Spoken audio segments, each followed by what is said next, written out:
I have two roommates. Okay. One of them's dead, and the other one is in her room and she's still alive, and I ran because I didn't know if he was still in the house. I don't want to go without you. Where are you bleeding from? I'm not bleeding. Okay, well, how do you have blood all over you? Do I? Yes, ma'am. Whoa. I don't care what you did. I'm sorry about what I did. Just leave me alone. I'm not bothering you. You said you were gonna leave. If you give me another chance, What the fuck? you won't be sorry. You I won't be promise. sorry. I dropped it. Get on the ground! No! Man, get this punk ass incel out my face. Let me show y'all something. Bro. Oh, wait. I didn't switch channels. Watch this, y'all.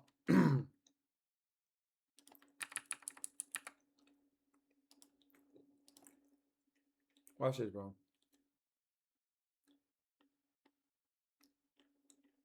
Where we at with it? Where we at? So,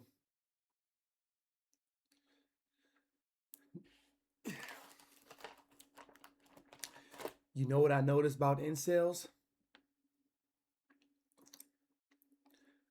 They move in packs. This video right here, internet incel gets caught trolling by the FBI. You know they was coming to see what the hell I had to say about it. You know they was coming to see. And here we have another case of incel activity. Vlogging him killing his wife or girlfriend. Do not move! In January 2018, the Gallatin County Sheriff's Office in Montana receives a harrowing call reporting that an intruder has shot 2 women. Oh my God. What follows provides a rare glimpse into the mind of a killer, one who documented not only his deteriorating relationship with his wife, but his own downward spiral towards murder. I'm sorry. I'm sorry. I was so angry.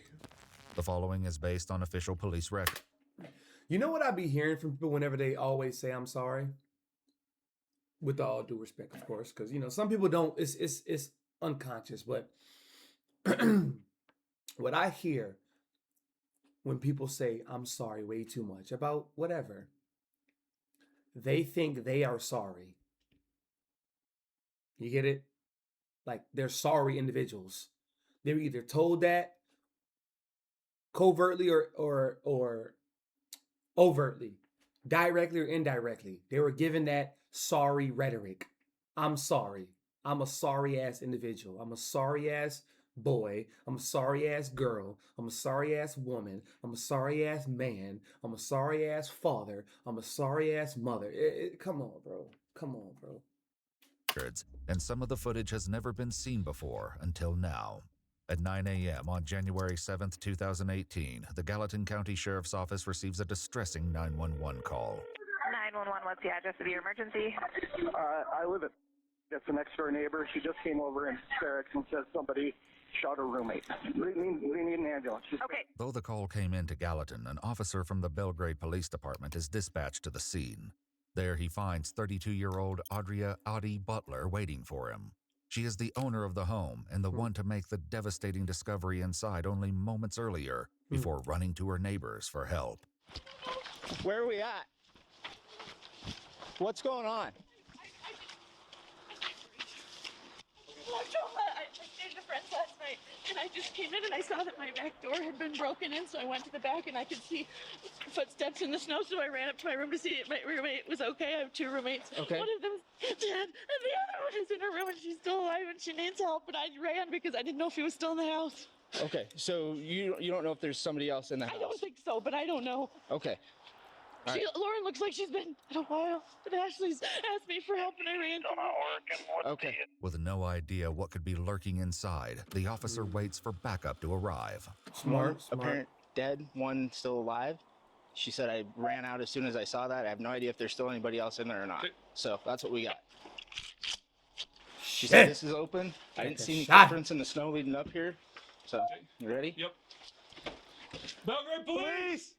Police Department! Anybody inside, come out! We're coming. Belgrade Police, show me your hands! We got doors on the left and right. Hey, I'm in here. Hello? Hey, Police? please don't shoot me. Whoa, whoa, whoa, whoa. Who shot you? No, please don't shoot me. I'm not gonna shoot you. Please don't shoot me. Lying in pools of blood on her bedroom floor What the is 32-year-old Ashley Van Hamert. Ashley, what's going on? Who shot you? Nobody. Oh, what happened? I don't know. Please come here. Who did? I am the police. I'm the police, right here. Where are you? I'm right here. Can you see me? Where are you? I'm right here. Where? Can you see me? No. Can you see anything? No. No? No. Okay. She in a pool of blood. Please help me. We're gonna help you, okay? Please help me. We've got the medical people coming. Where do you hurt? I don't hurt anywhere. You don't hurt anywhere? No. Is she Where are you numbed? bleeding from? I'm not bleeding. Okay, well, how do you have blood all over you? Do I? Yes, ma'am. I don't know why I do. Can you feel me touching your hand? No, I don't feel you touching You don't my feel me touching your hand? Okay. Her whole body. Okay. It's Bro, clear he that done Ashley drugged is the in shit urgent out this need of girl. life-saving care, and so the officers decide to carry her down to the ambulance. In the I don't blood? want to go to the hospital. I mean, Well, honey, you gotta go. yeah. We're bleeding from somewhere. We gotta figure that out. Who's the most senior paramedic? I'm not sure. We have no idea. She just keeps looking this way. I don't see any obvious. I'm not going to go. You don't have a choice. We gotta get you up to the hospital. I'm not going. While Ashley is being examined inside the home, officers have made a horrific discovery in the room across from hers. I got another person up here. I just want to make sure through you don't touch anything else if we don't have to. Of course. In the bed. All right, let's back up. Okay, gotcha. Thank you, sir. It's determined that 35-year-old Lauren DeWise is beyond help. Dang. She has visible gunshot wounds to her head, shoulder, and torso. In the The bed. events that led to such a violent end would be revealed in the most unlikely place. A series of self-recorded videos documenting a man unraveling and his rage this fucking culminating in square. an unthinkable act. You have a wound in your shoulder. I'm not saying this is why. This is what's on my heart. This is why ladies have to be so extra cautious about dealing with men. You know, think of it like this, right? It's like I heard my boy smart guy, he said this on an interview. He was like, if there's 100 pit bulls running at you, are you going to be like, oh, it's okay, like, don't bite, don't bite? 100 pit bulls. Do you think you can see the good pit bulls through the bad ones while 100 are coming at you up the street? Coming to take your legs off? Take your limbs off? No. So, what you must do, run or eradicate them. Now, I gave y'all that example because in the midst of women dealing with men, dealing with guys approaching them, depending on their outlook, right? In most cases, they are supposed to be defensive. They are supposed to be a little bit more apprehensive because, hey, a lot of these niggas be really, really strange out here. They got lineage and track records of just fucking girls up. Mentally, physically, spiritually, financially, all of that. That's just what they do. So, you know, you gotta like, as a man, as a dude, you gotta be able to let things cultivate, let things simmer, let things take time. You want to rush from the meetup to the hookup. You want to rush from getting to know each other to getting to one another's house. going to the other person's crib. Like, yo, slow your roll, slow the fuck down, and actually converse. And that's why leading with sex, leading with money, leading with these dense things, they never lead to nothing good, nothing beneficial ever. I do? Yeah. Yes. Okay. Take that animal BP again. This one? Yeah. Well, I'm not sure. We're thinking of maybe a gunshot wound. For real? Yeah. With Ashley in critical condition and on her way to the hospital, officers find Audie where she has been sheltering at her neighbor's house. Is Ashley alive? I don't know which one Ashley is. Well, the one that would be. The one on the right-hand side? Yeah. Yes, ma'am. She's being Is she transported to gonna the be hospital. okay? I don't know what's all happening, okay? Okay. Let me go grab my car and drive up here so you don't have to walk down the ice. I'll be right there, guys. So I'll just hang tight with you, okay?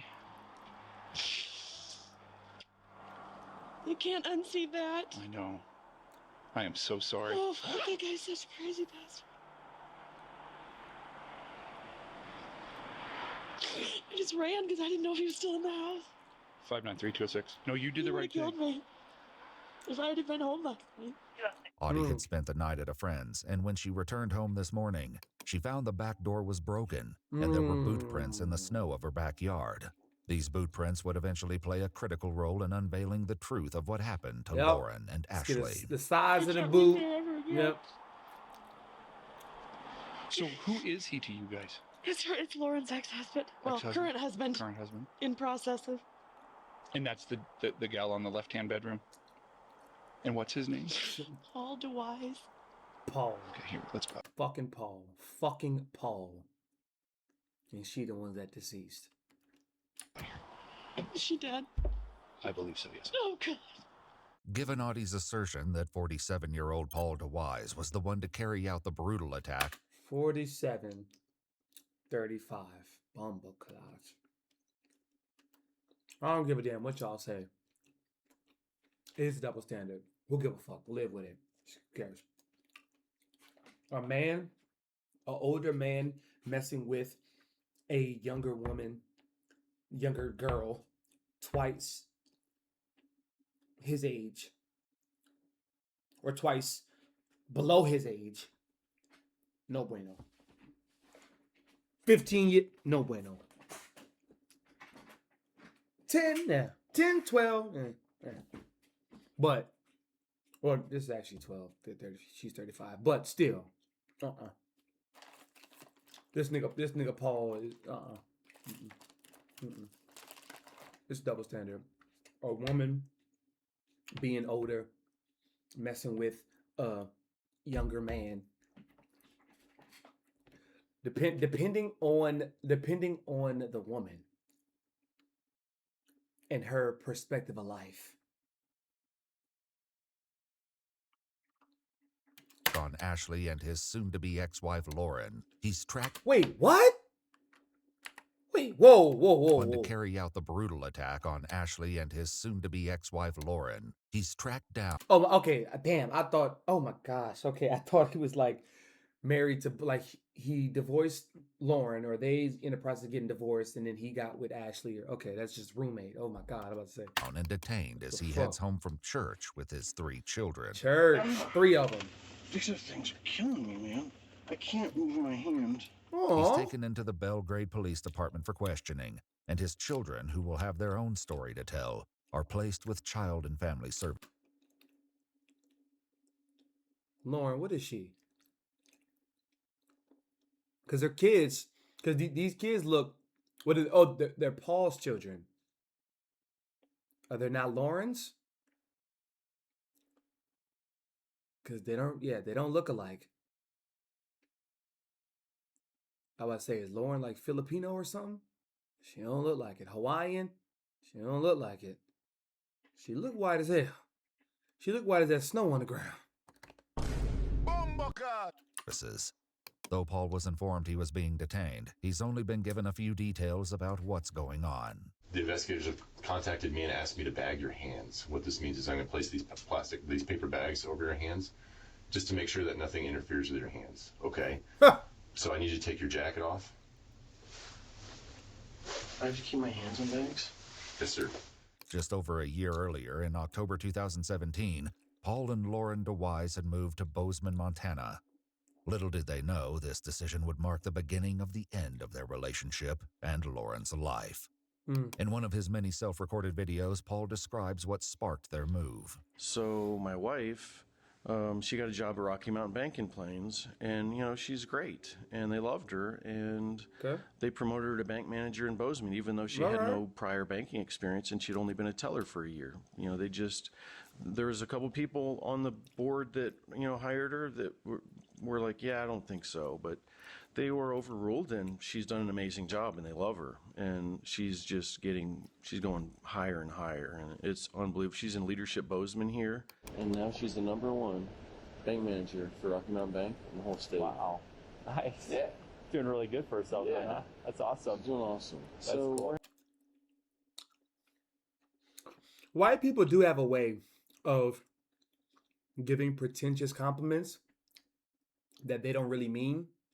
And it just sounds, the undertone is very haterish. It's very hater. It's very, no. Have it my way? Have it Paul's way? No. I don't agree with it. It's very unagreeable. She just moved up. They just hired her. She had no prior experience. This is your wife you're talking about, you fucking clown. You an incel? This your wife. She had no prior experience. Good. She gonna get it. And it's unbelievable. Like, it's impossible. Like, how did she get it? Like, she must have been sucking and fucking one of the bank tellers to get the job. She must have been cheating on me. All them incels be thinking all this little stupid dumbass shit. Having a lot of fun. That's really We're cool. very happy. And from the outside, the DeWise family appeared perfectly normal and perfectly happy. Yet, as Paul's recordings would eventually reveal, this was all a facade. Uh-oh. Under scrutiny, there were signs of something far darker lurking below the surface. Hi, Paul. My name's Justin. I'm with the Belgrade Police Department. Just in time. So you had your hands bagged up all this time? Yeah, we're So, basically, just that we can get things rolling here, what I'm going to do is ask for your permission. I just want to take a couple swabs of your hands to look for some gunshot residue. Okay? Damn. Out the gate honest. Wow. All right, here we go. Is that something you'd be willing to sign off on? Paul's hands are swabbed, and he's... Well, that's... I mean, if he says no, then, like... read his Miranda rights. What do you do for work? I've been staying home dad for quite a while. Kill confirmed. This bitch ass. This bitch ass next day. Oh, man, it's the hardest job there is. While Lauren worked full-time, Paul cared for their 4-year-old daughter, affectionately nicknamed Baby. Peter Piper picked a peck of pickled peppers. Where's the pickled pickles? Goo goo baby. Your elbows are so sharp. During the school year, Paul's 2 children from a previous marriage. Got it. That's what I thought. 2 kids from the other, and then they got a kid together. Okay. 17-year-old Natalie and 15-year-old Joe also lived with them in Montana. And so we had custody. Your mom, your stepmom, right? Yeah. Okay. I just we need think to of her clarify. as a mom. Now that leads me to, okay, so if y'all think of her as mom, where is y'all's actual mom? Huh? Did he murk her off too? Birthday to you. Happy birthday to you. Happy birthday, dear Natalie. Happy birthday to you. Baby decorated with the candles. Thank you. While Paul often captured wholesome and happy family moments, his recordings would take a troubling turn. And we're going through transition right now, though, so... Is that right? Yeah. So... What kind of transition? We're separated. Oh. Yeah. And in fact, she was supposed to get baby today.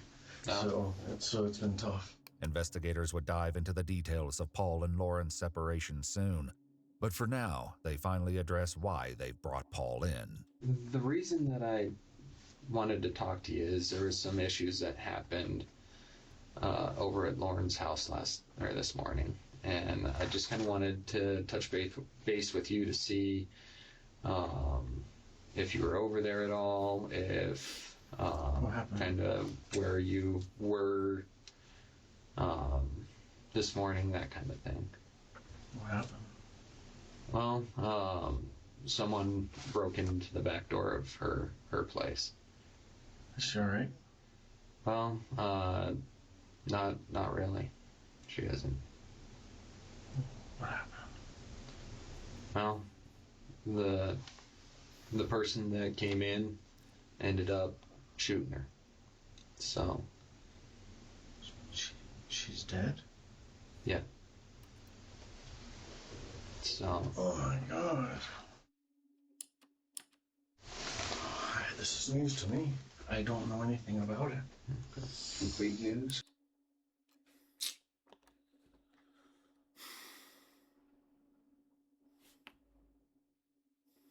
Nigga. Complete surprise. They told me when they picked me up they're investigating a homicide. I did not think there's some weird stuff's been happening to me since I've been in Bozeman. So I'm like, geez, Yeah. This nigga got his legs stapled together and his arms crossed to his motherfucking chest. Like he's some scared little white girl. Some scared little white girl from a scary movie, bro. On a cold, cold night. Your punk ass.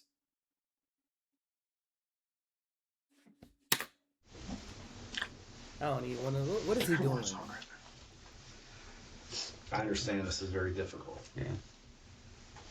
This fuck nigga, dog. And if, What the fuck is he doing? if let's say for you think I did it? I didn't do it.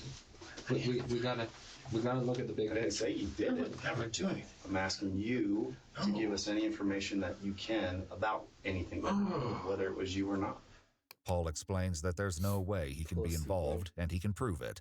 He was home all day except for a single occasion. She was late. Actually did go out. I went and got a 6-pack of beer around midnight at Town Pump. The detectives don't have to take Paul's word for it. His children, Joe and Natalie, both tell investigators a similar story. So they went on a beer run about midnight. What time did they get back? It didn't take them long. It was probably like 15, 20 minutes. Surveillance footage from the Town Pump convenience store shows Paul entering the store to buy beer at 12:34. With his alibi established, Paul launches into a timeline of his deteriorating relationship with Lauren.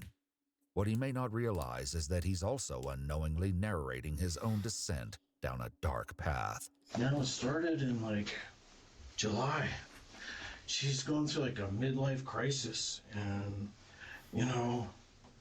she's staying gone. She's coming home late and drunk. It was around this time, about 6 months earlier, that Paul began recording his conversations with Lauren. You're constantly going out with other people. You're staying over late. You won't come home when you say you will. You avoid me every second you can. You stay away from me every second you can.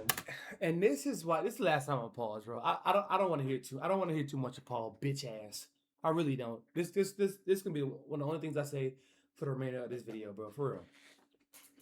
Y'all, this is why, as a man, it's so important to keep excitement. Well, first, how do you do that? See, I mean, this is like a Patreon video, but simply put, you keep the excitement with yourself. You keep the excitement with yourself to increase it in a relationship. Nothing is mundane. There's a difference between something that's boring and something that's mundane. Mundane is robotic. Boring is you have a consistent regimen. That's boring to a lot of people. But at a point, we're adults. We're grown. The fuck?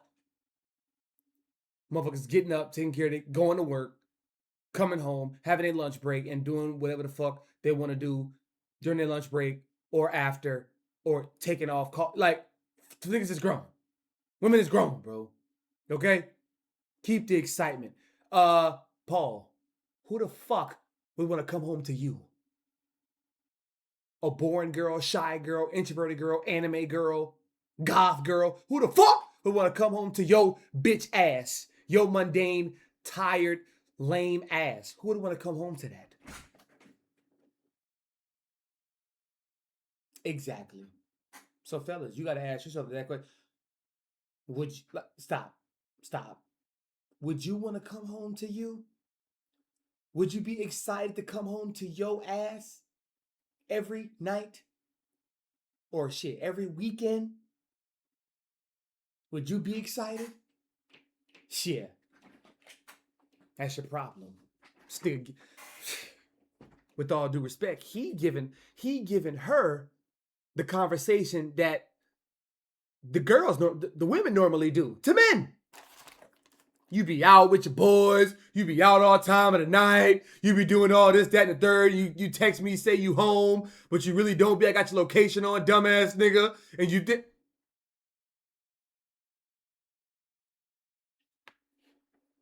Because guess what? In real time, hey, you, girl, lady, you be boring. I ain't trying to come home to you. I ain't trying to be around you. Someone who I want to be around, guess what? I'm excited to get ready to go to their house. I'm excited to get ready to go to a restaurant with them. Meet them up somewhere. Go to a coffee shop. Go to the library. Go to Barnes and Nobles. I'm excited. I'm eager. I'm enthralled, some may say. Nobody want to come home to you, Paul. Seriously. Me every second you can. Fuck. You stay away from me every second you can. You don't come around me at all unless you have to. Who the fuck would? Home, everything's very tense and uncomfortable. Yeah, he's a fucking dud. He's a fucking burger. It's just all of a sudden, as soon as we moved to Bozeman, she just completely changed. During that time, Lauren was again coming home late and being kind of mean to us and not really wanting to hang out with Baby. Tell me about that. She was like, she's just real snappy about stuff whenever she did talk to us. Yeah. And she never really wanted to hang out anymore. I don't know anything goes on in my house. Because she realized she made a mistake having a baby and fucking with you, Paul. Duh. Right? Well, you can say you've never seen me brush your teeth before. Right, if I say that, I must not be paying attention. Guess not, because I brush your teeth all the time. Right. Right? Mm-hmm. Does she brush your teeth all the time, baby?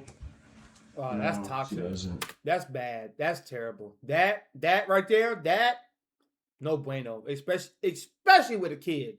Especially with a kid around. Bad. So bad. Yes, I do. Does she brush your teeth all the time? Bad. He asking No, again. she doesn't. You'll plan nothing with me, and you're all about making yourself extra pretty in the morning, putting extra perfume on. That's right. Going off looking gorgeous. That's right, girl. That's You right. don't have time to come home to me. That's right. Fuck don't you. Think about food for me. And Yeah, say, fuck I you. thought Eat. You've been out the house all day. asked you to bring me lunch. Fuck You made you. supper 3 You times go get something since to my eat. kids You at the came home. house all day. August 15th. 3 times. Fuck you wrong made with this it. bitch The ass last time was nigga. tonight. Yeah, there was 2 other times. That's it. You won't get All that yap, Paul. All that yap. Everything you say, Nigga, shut you do up. for us. I've made a turkey. I've made spaghetti. Damn, she I've made a turkey? Steak. Ooh. I have made this Joe beef made spaghetti, sausage. and then when guests Ooh, came over, shit, and we she had got those some noodles. goodies. We cooked some noodles. I just made spaghetti. Doesn't the count as other supper. night. What other the night, fuck? I just made spaghetti. Right. This nigga But I'm Joe's not a aware of bitch. that. No, because I just you live have here. no idea. No. We ate. Yeah, at I the just table. live here. Natalie came home late because she was Right. out late with her friend. Brush your teeth every day, and baby says you don't because she knows who brushes her Every teeth. day. You did say I say that. all the It's on. time. It's on video. Yeah. Okay, I'll take an hour. I'll take an hour. Right.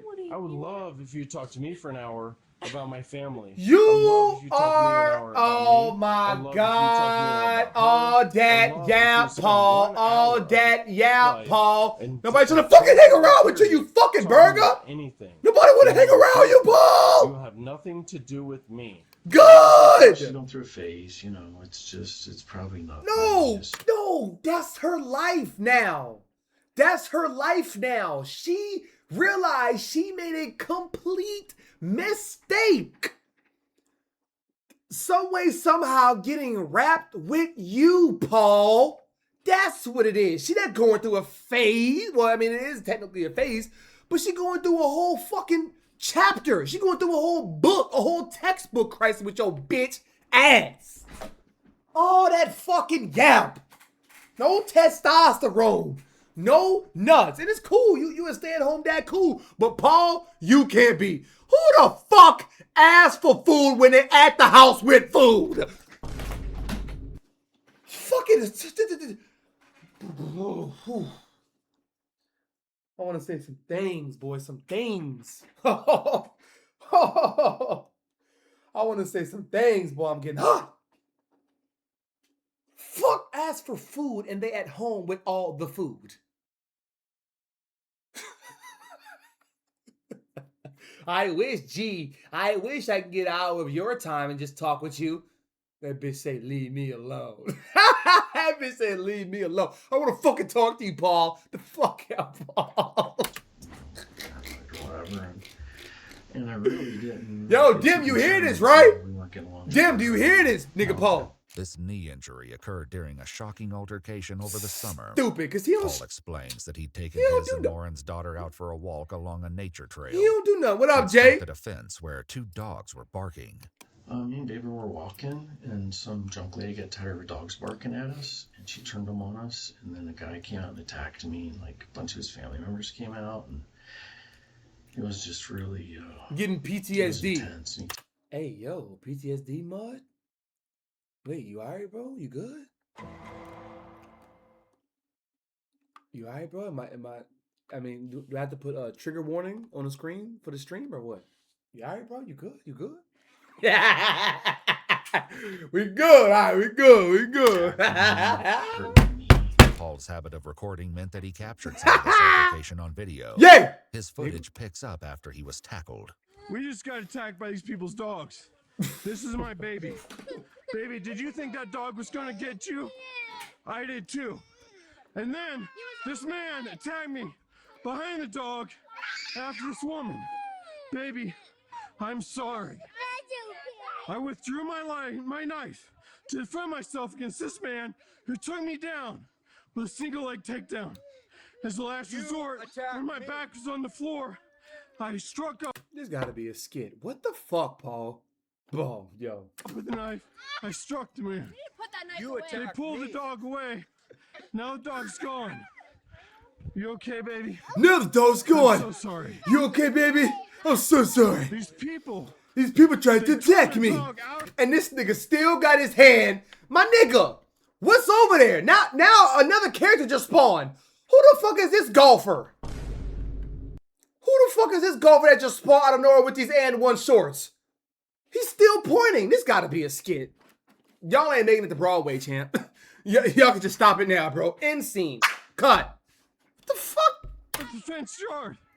It's now closed once again. It's now closed once But again. the woman came down, turned their dog out of that yard onto my daughter and myself. They threatened us when we tried to walk by.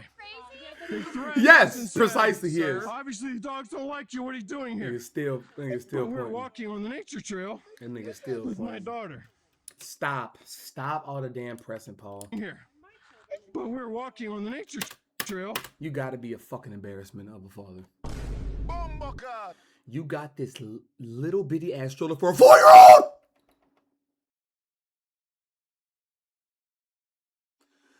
The little baby.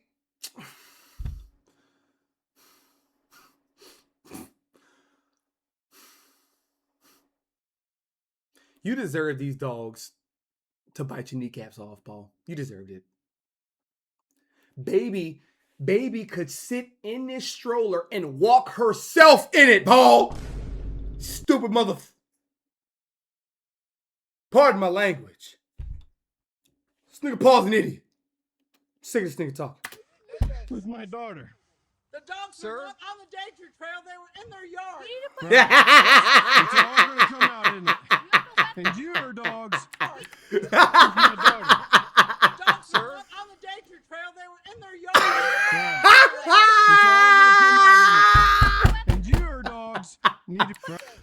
more than nature. They're running the yard. On the danger trail, they were in their yard. Right. It's all going to come out, isn't it? And your dogs need to be put down, and you need to be run the out of town. Hey, yo! Sir. I did because you were aggressive towards me. You were aggressive towards me. Yo, Bobby, you hear this, Bobby? I possibly kicked you if you didn't rush me. You know what? You know exactly. Damn, his hand can't even move. Is he the fucking Statue of Liberty? Even my dude's trying to move that nigga hand. That nigga arm can't even move.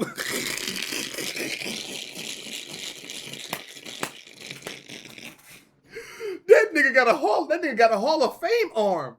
Fuck wrong with buddy? That nigga. Yo, my dude's trying to play limbo with his nigga arm. Oh shit. What's going on out here? Right, how could I possibly kick you if you didn't? Nigga got that blue collar arm. Oh shit, what up, blue collar Bobby? Nigga, she playing limbo with his arm. She trying to put your arm. God damn it. Put your arm down. Rush me. You know what? You know exactly what you did. You just stabbed me, sir. Yeah, I did. Oh! Are you crazy or what? Wow. You guys are gonna be out of here. I'm so glad You guys gonna be out of here. For what you are. Hey, you guys gonna be out of here. Are you serious? Motherfucker. I'm very serious. You guys gonna be out of here.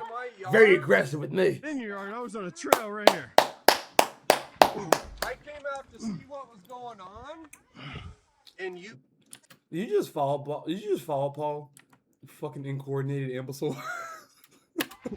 I came out to see what was going on, and you stabbed me. Yeah, right. I can't. Baby. I can't. Keep walking. I can't. You're doing good, Dave. Just keep running. It's okay. It's a damn shame. Don't run away from the situation here. The dog. This is a skit, bro. This is a fucking skit. Yo, nigga, stop following this dude, bro. Or, I mean, I don't know. What you trying to get some money out this nigga, Paul? His owners had in fact called the police, and it only takes a few moments for them to arrive. This was last year.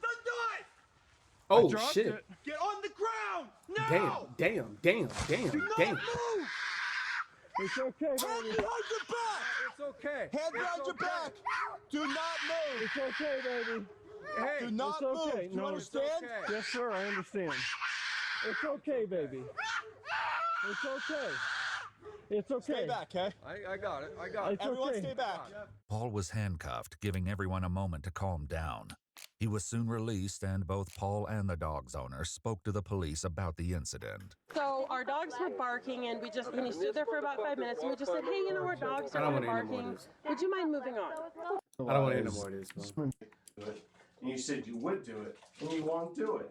And it's medically necessary, but you won't do it. The world that I live in, humans have two hands, and it's normal for them to do a job with both hands. But you only use one hand.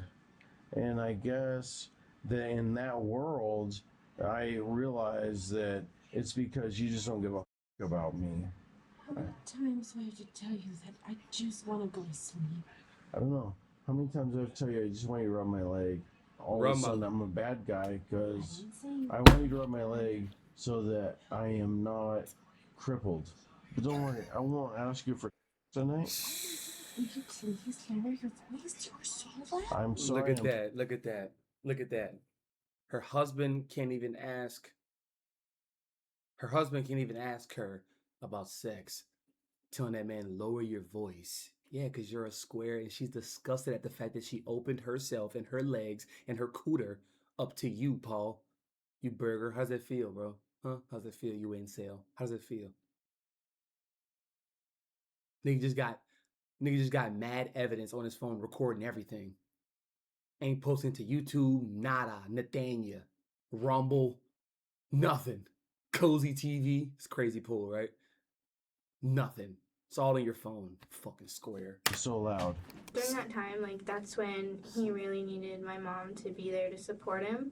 And it's weird because that was the time when my mom was, like, never around. Paul's knee wasn't the only source of stress on the couple. Another came in the form of a second strange incident. Though he had been renting an Airbnb room out of the couple's home, This had recently come to a dramatic end following an altercation with a guest. Of course it We had is. an incident, and Lauren was drunk. There was a guy at my house that was cutting safe deposit box keys because he had a book. It was like a treasure book that, you know, this guy buried $1 million somewhere. Suppose they were put in a chest somewhere, and he was convinced it was in a local bank. Okay. I don't remember what bank. And then she got out her bank keys, and she's showing him the keys. And I kept telling her, stop talking to this guy. You know, she could lose her job. Mm-hmm. That guy got in my face and got aggressive with me, and he told the police that pointed a gun in his face, which I didn't do. But he told Airbnb that as well.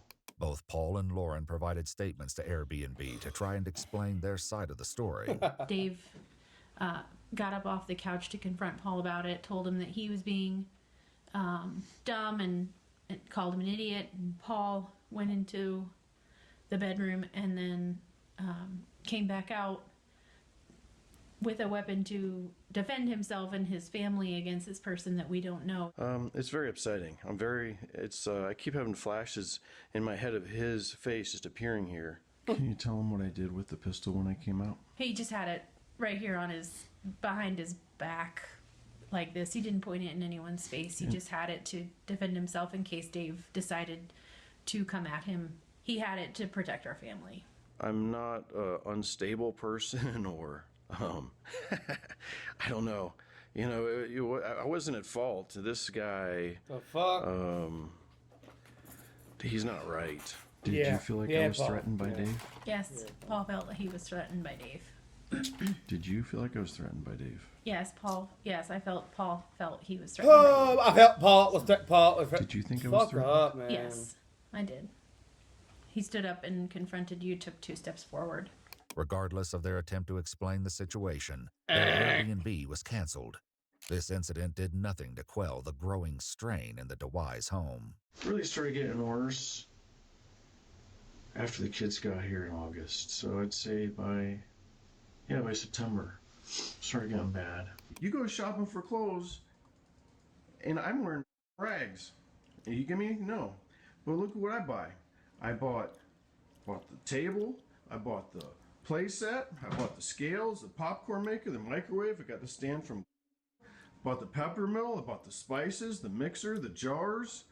I've bought almost everything. You look. You bought it all, but you don't clean nothing. You bought it all, but you clean nothing. It's like a fucking pigsty. I can't tell what's new in this motherfucker. We can't tell what's new up in here, Paul. Your old ass. Counting favors.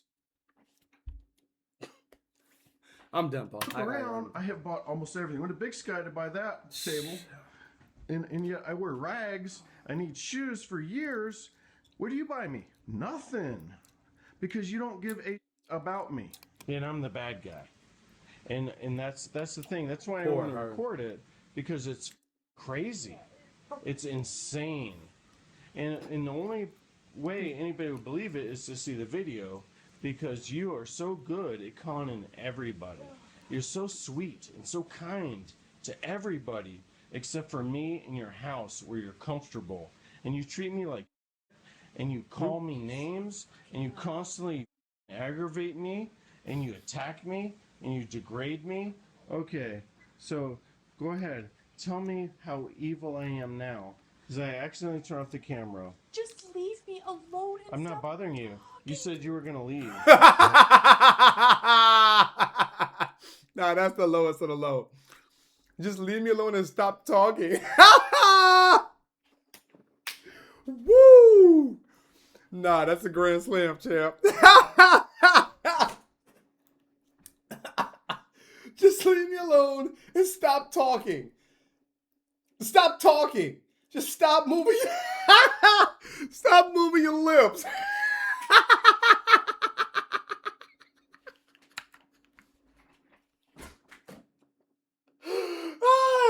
No, she killed it with that one, Chad. She killed it. Go She ahead. killed it. She Tell killed me it. how evil I She am killed now. it. Because I accidentally turned off the camera. Just leave me alone. I'm not bothering you. You said you were going to leave. Yet, despite the animosity between them, it was around this point that Paul sent Lauren a message reading, "I am obsessed with you and our marriage, and that fact that you don't care is killing me." I really appreciate that you said to our daughter that I don't care about her. That's and bad. that I will That's bad. consistently hurt her feelings. That's terrible. I really appreciate the fact You're trying to get her that you on your involved side. Our daughter in our discussion. It's poo-poo. She didn't need to hear any And of she's that. 4. There was no need for you to say any bum. of that, and you are just being mean. He's a fucking bum. You have no right to tell our daughter that I don't care about her. I didn't tell her you didn't care about Yes, her. you did. No, I told her you didn't care about her feelings. Because you don't care about her feelings. You're a parent. You're supposed to give her a bath. It's time to take a bath. Right. If I don't want a bath, can I skip it tonight? Sure, Right. you can. Of course you She did. doesn't need a It's easy for you. Right, yes, she does need a bath every night because she's a baby and she's in dirt and mud and sand every day and she can get sick. And what you do to prevent... I'm not yelling. No, I'm not. And I'm recording this to prove I'm not yelling. Niggas say And he I'm recording every cussing time. Like I'm he a talking to you vlogger. as a normal person. Like he's some to notorious prove vlogger, bitch. Shut that up, I'm Paul. being normal Fuck with you. you Oh, because you're damn. full of... I am trying Leave me alone! to bathe my daughter because you refuse to care for her. It's disgusting and it's unhealthy and they can lead to disease. Oh, But look at you, Paul. Only you think that's not true. Right, leave you alone. Right, because I'm bothering you. Leave me alone and I'm stop bothering talking. you by telling you facts.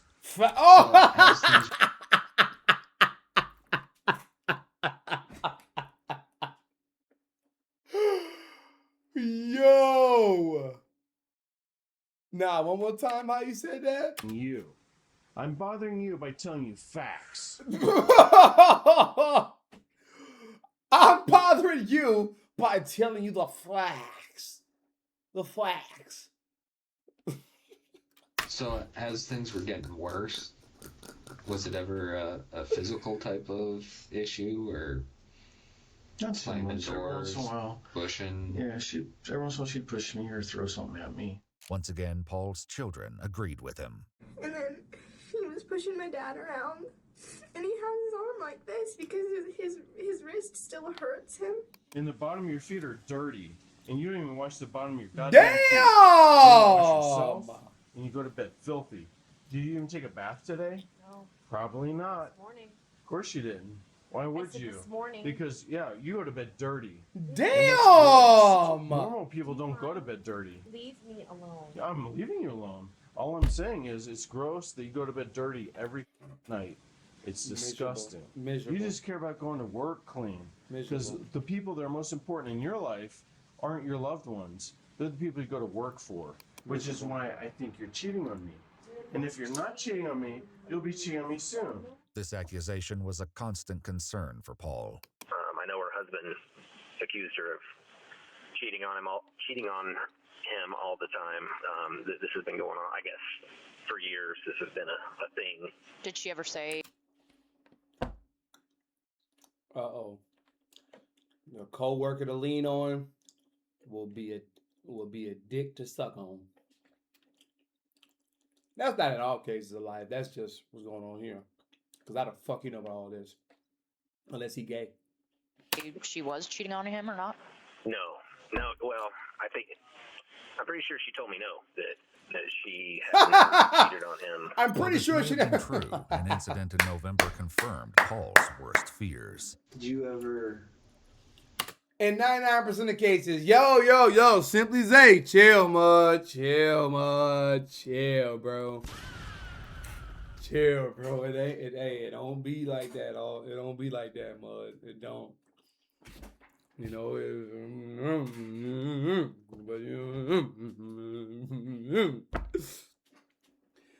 PTSD, yeah.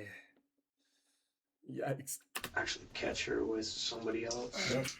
Lauren had told Paul she was at a bar with some of her coworkers. Oh, Lord. She was nice to me, and it was weird because she. Oh, shit. She got an account. Suspicious. And I went and What the fuck? Badu? Like Erica? What the fuck? Oh, shit. All these dating apps get these bitches. All these dating apps. Boy, I tell you, boy. Hey, look, cuz. That's how you know. Hey, no. I gotta go bitch screen on this one. Yo, Dim. Y'all, listen up. This is gonna help the next 10 years of your life. No, this is gonna help your life for the next rest of your life, goddammit. Bro. Them after work bar hopping extravaganzas or restaurant you gotta watch that. Now that in 99% of the cases, that like it being like the dude or the girl consistently doing them things. Oh yeah. Now that one right there, that's the one. Yeah, I'm gonna go out. Wait, whoa. You just went out yesterday with him after work, and then the day before, and then the day before that, and then 2 days before that, you went. Hold on. Yep. Now that's the one. When she say, or ladies, he say, you know, I'm gonna be out late again. I'm going, you know, we got a after work event, or we're going to this bar with some other coworkers from the other network. It's your third time this week, and it's Friday. It's your third time this week, and it's Friday, nigga. That's the one. That's the one right there. Waited there, and she came out. How'd you know that she was in Chicago? Her phone. We both shared our locations on our phone. Paul didn't go alone. He brought his 15-year-old son. Joe explains that they watched Lauren get into her vehicle with another man. Y'all put, bro, oh my gosh. Where is they real mom? They better get to this they better get to that in this video.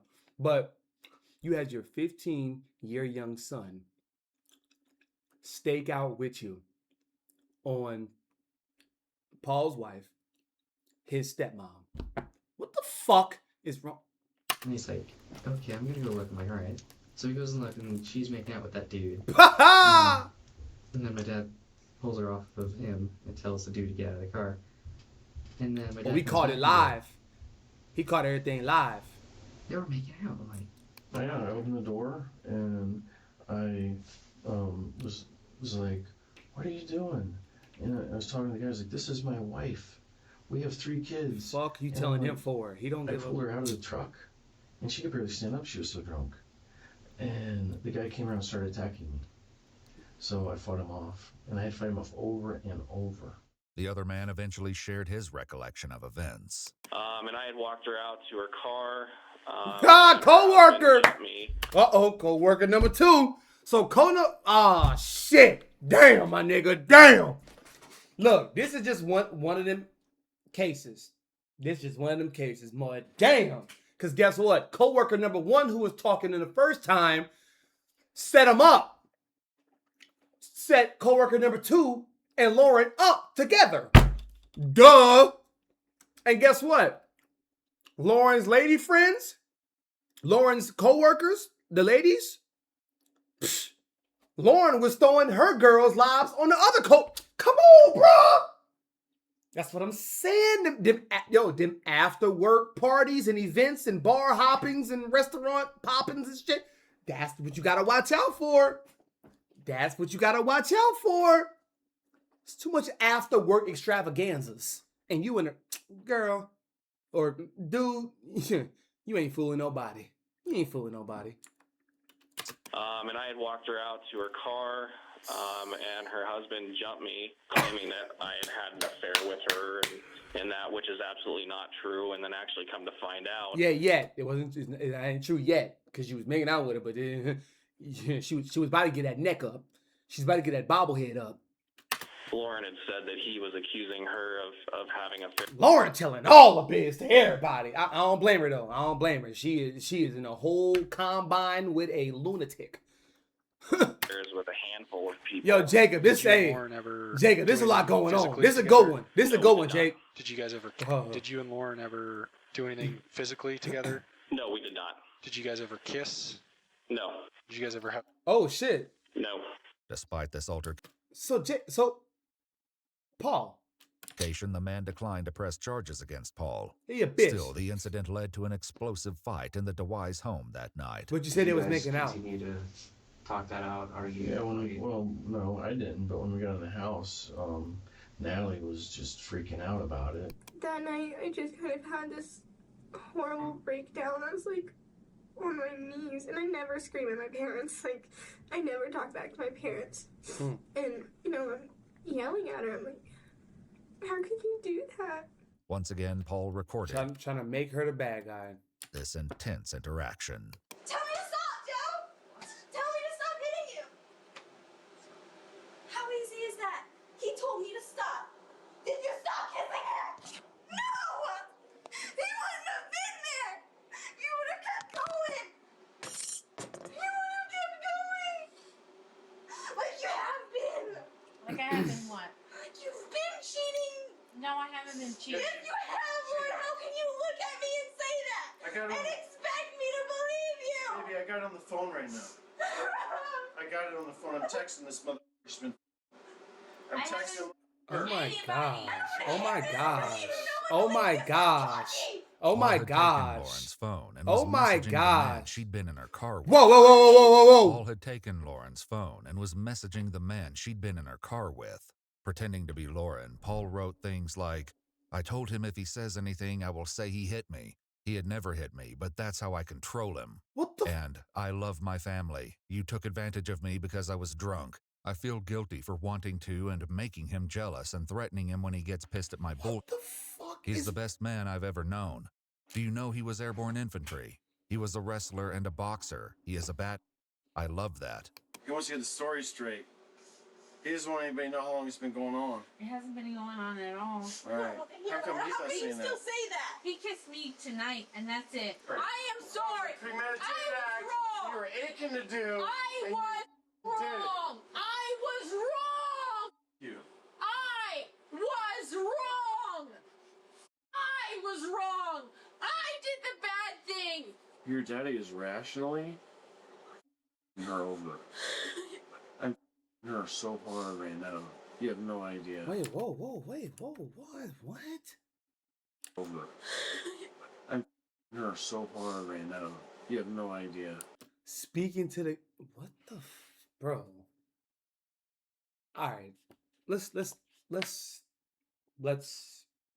address it.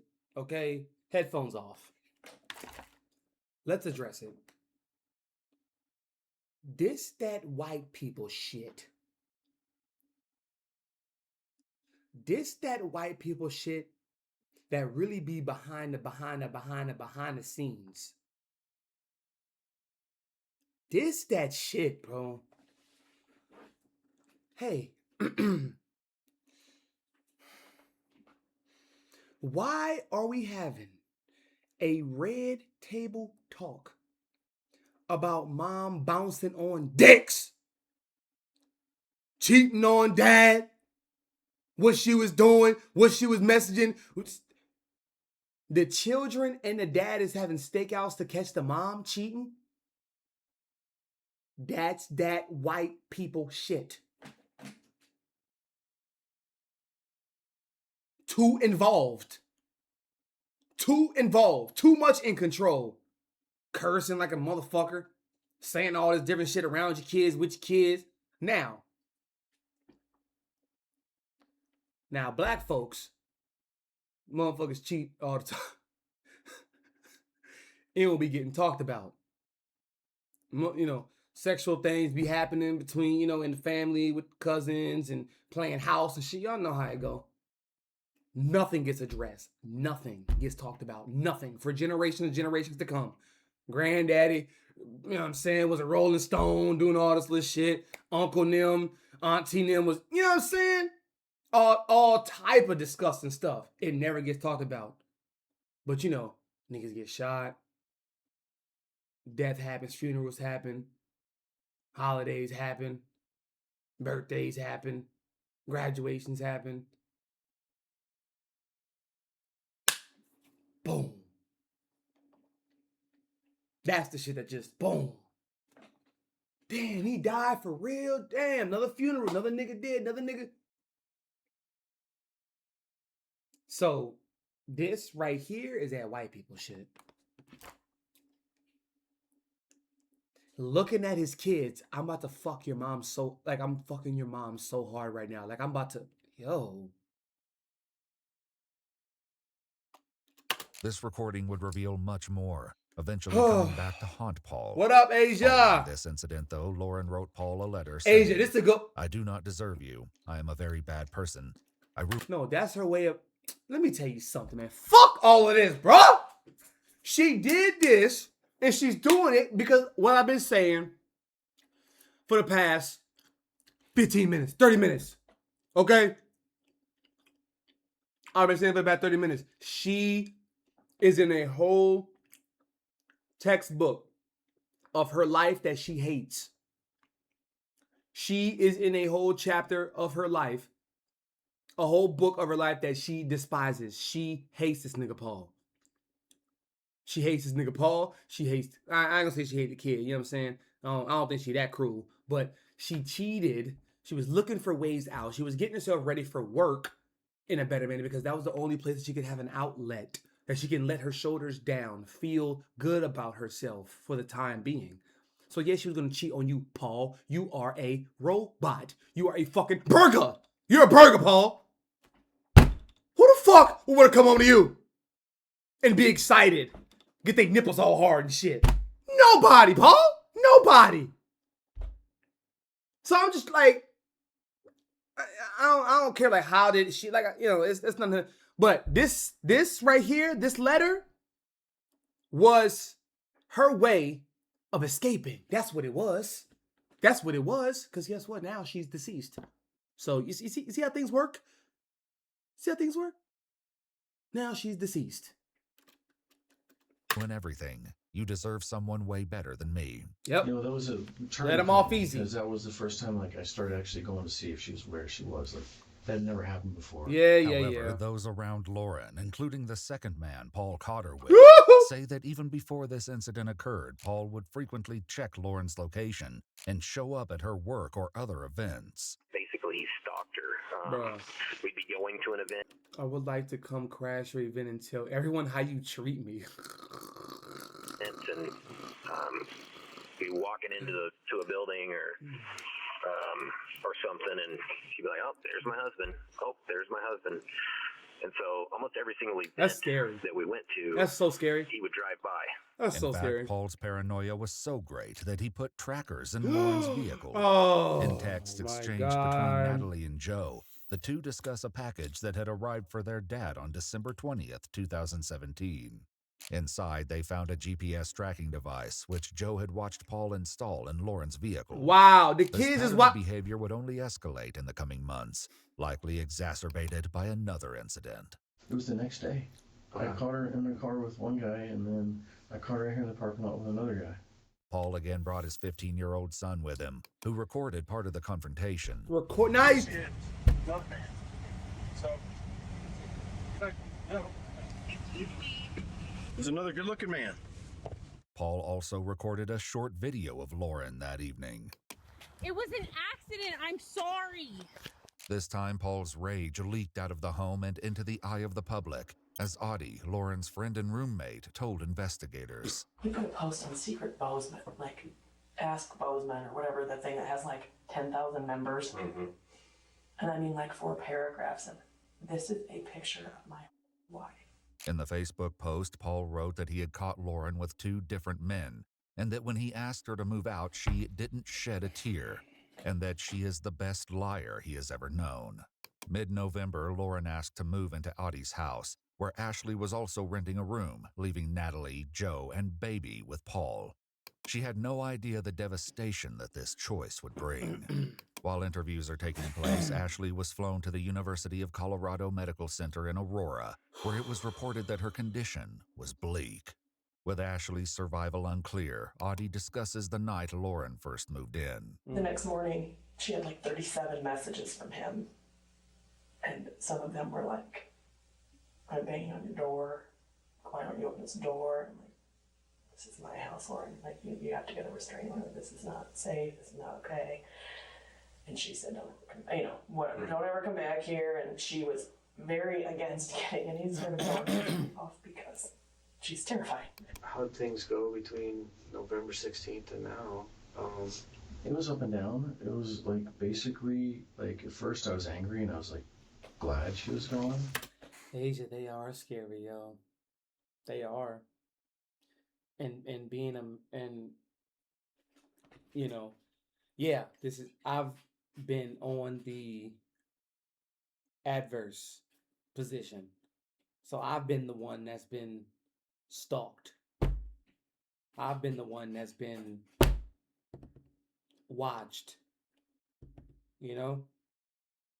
What do you do? I don't give a damn. It is unisex, bro. What do you do for real? You just gotta let your instincts go.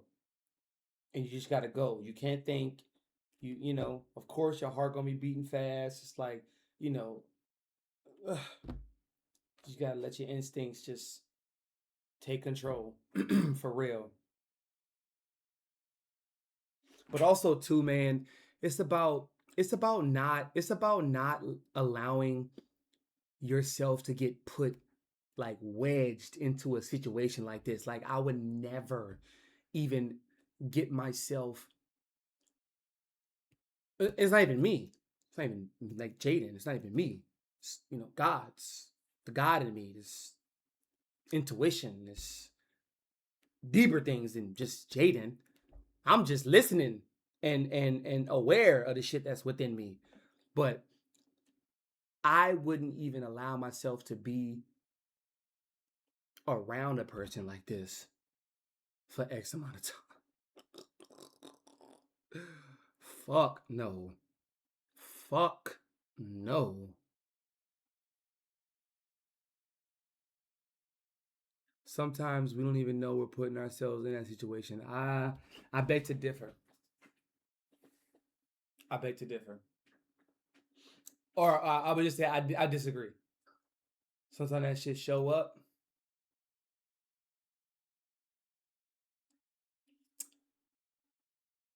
Now that part's true. Like you got to be aware about what you're inviting, Age. You know what I'm saying? That's the thing. From my experience. For sure. Understandable. It's what are you inviting? Right?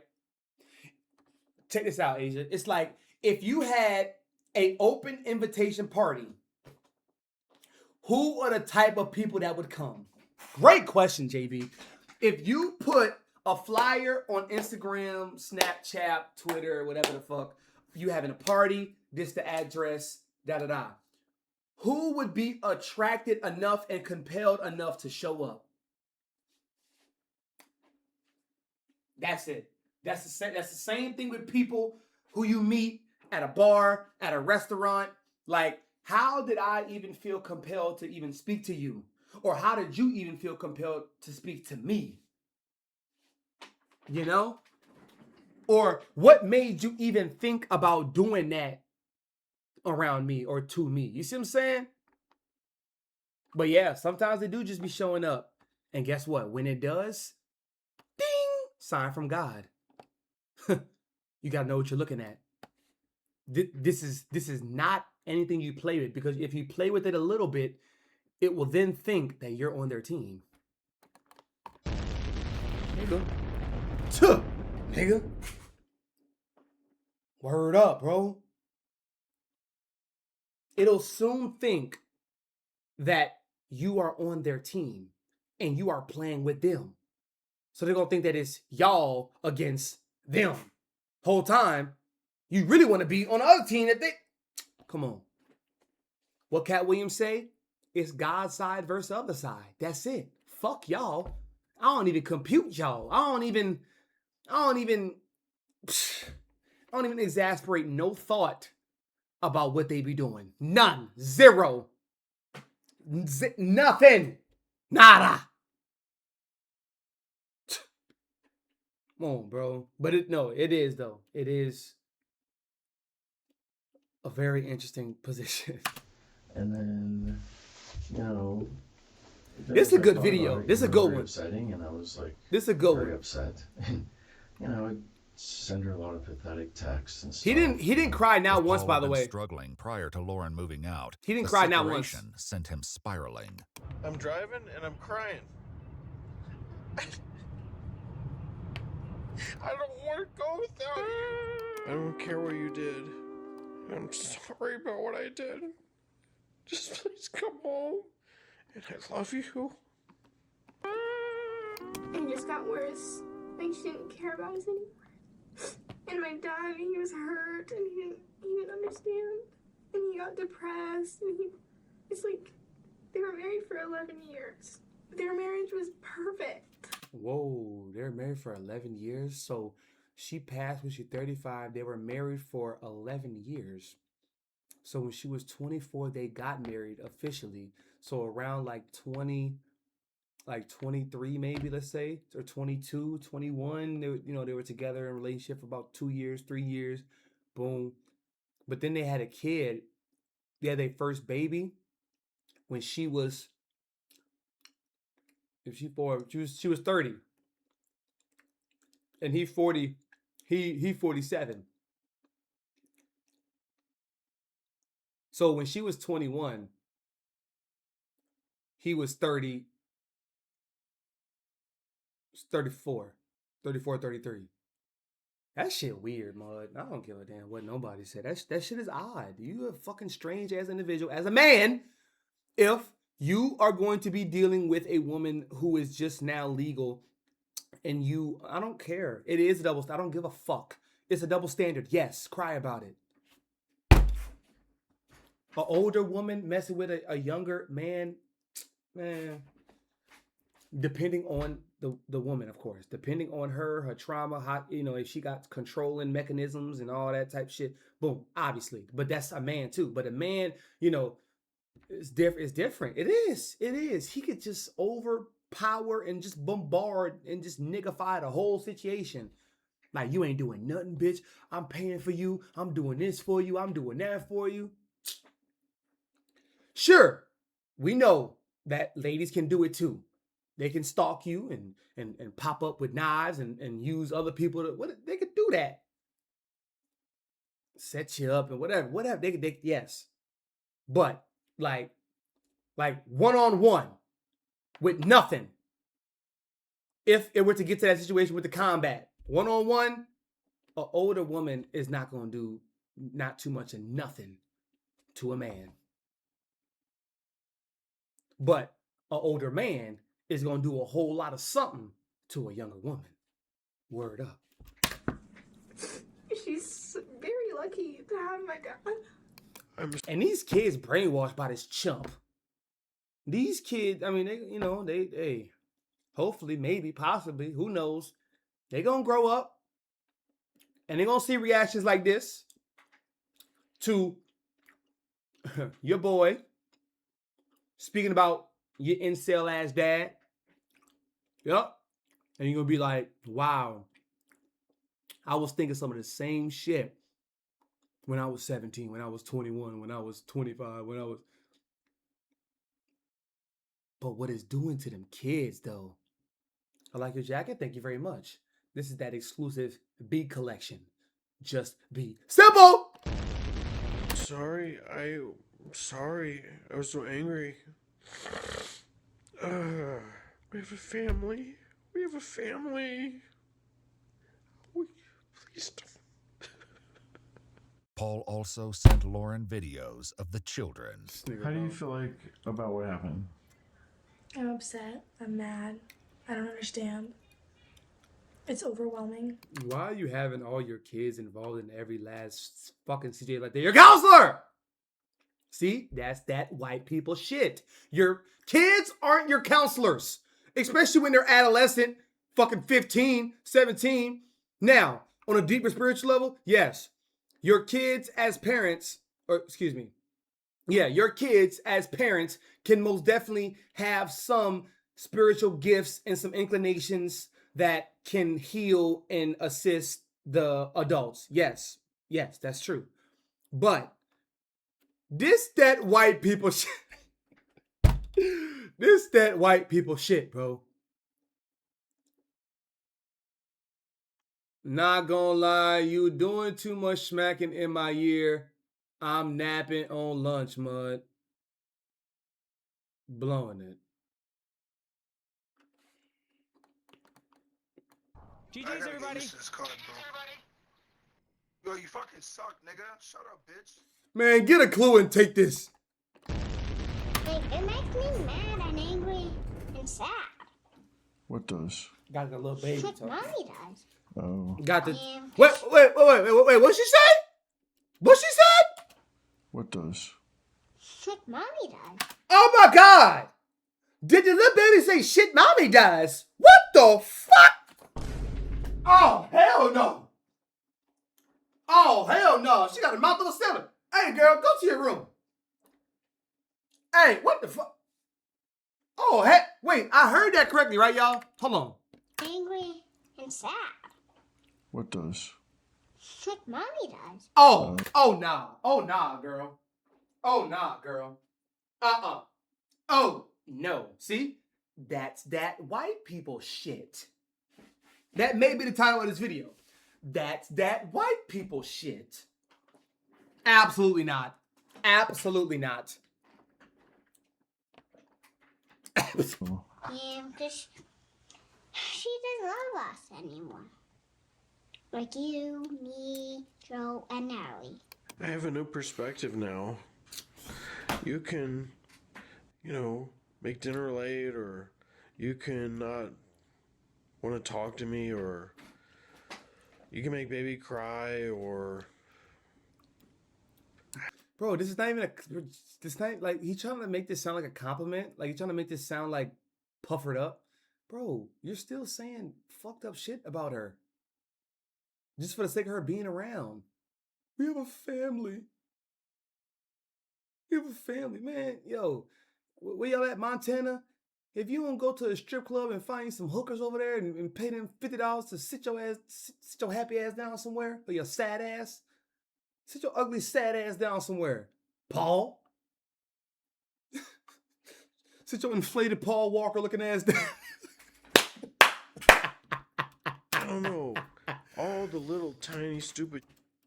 Look. That would be critical about... If you don't get this Mr. Potato Head looking motherfucker out my face. Hey, Paul, just look, put $200 aside every 2 weeks, all right? And go to the strip club, get you your fucking hanky panked off, and sit your sad ass down somewhere, bro. That's it. That's it, bro. Your Mr. Potato Head ass. Sit down somewhere, okay? And that's it, bro.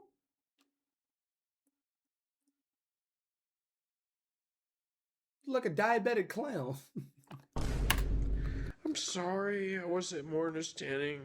I think he texts her craziness every day. Every day. Yeah. Damn, my boy! Wasn't more understanding.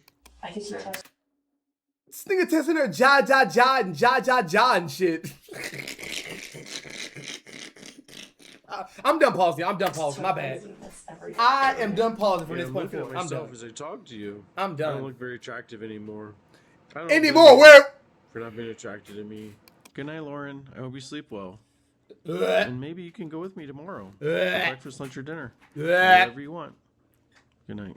Though Lauren had already stopped sharing her location with Paul, he still continued to try and find her. Oh my God. On December 2nd at 3:29 a.m., oh Lord, a location services event was recorded on Paul's phone where he conducted a GPS fix from Apple Maps with the description, Lauren DeWise. Oh snap. No GPS position was recorded during this event. Even without her exact location, Paul still found her. Oh, in one video, he recorded the moment he spotted Lauren's vehicle in the distance. Well, it's pretty bad when you're driving drunk on the highway. I mean, I'm assuming he's wasted. Bro, what is wrong There with it you, is. See, that's my truck. I don't know if you can see right there. It's the headlights. That's the cop. Well, hope you go to jail. Wow. Didn't Didn't he call the cops on it? Lauren. What do you call it? Stalking. Keeping an eye on Lauren, I guess. Over there in the middle of the night, taking pictures of cars in the driveway. This guy probably want to stay single. Please don't, bro. Please. I mean, being single is a dope thing, and it serves its purpose, or it should, But please do not let the diabetic clown keep you from getting a woman. Shall we go back? Look at him, Jacob. With all due respect. No, fuck that. With all due disrespect. Fuck this clown. Come on, bro. Please don't let him take your joy away. Hope you go to jail. He's got pictures of his phone. It looks like he was stalking Lauren. What do you call it stalking? Keeping an eye on Lauren. Because that's what it is. You know, over there in the middle of the night, taking pictures of cars in the driveway and license plates. And Paul had taken photos of Audie's house as well as Ashley's vehicle. I feel like if my husband were to ever,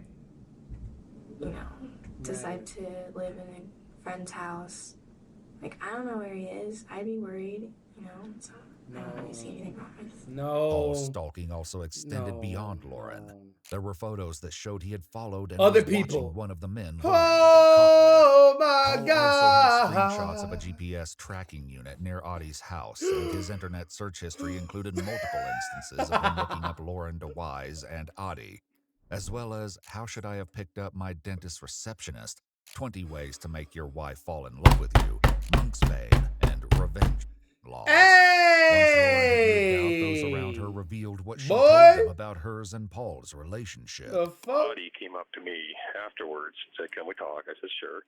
And she started talking about this friend of hers that's been getting beat for the last 10 years. And I gave her my advice from the restraining order standpoint, all this other stuff. And finally she looks at me and go and says, "It's Lauren.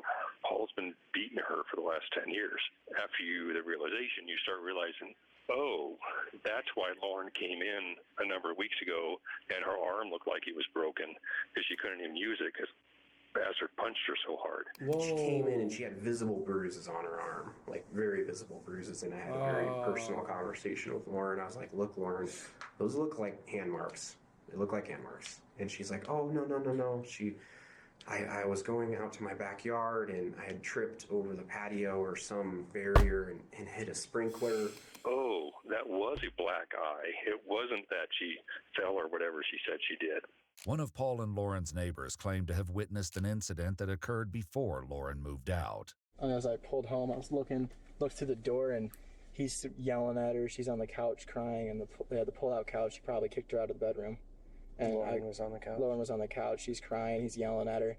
And then I was in my room, and I'm kind of looking out through the window, and I can see him, and he's folding the couch onto her. Wow. Okay. Yeah, so it was pulled out. Yeah, it was pulled out, and he's folding it back in and just beating her, basically beating her with it. Earlier in his interview, Paul had discussed Lauren's allegations. When she separated, she was screwing around with me, and she decided to make it look like I was a bad guy. Mm-hmm.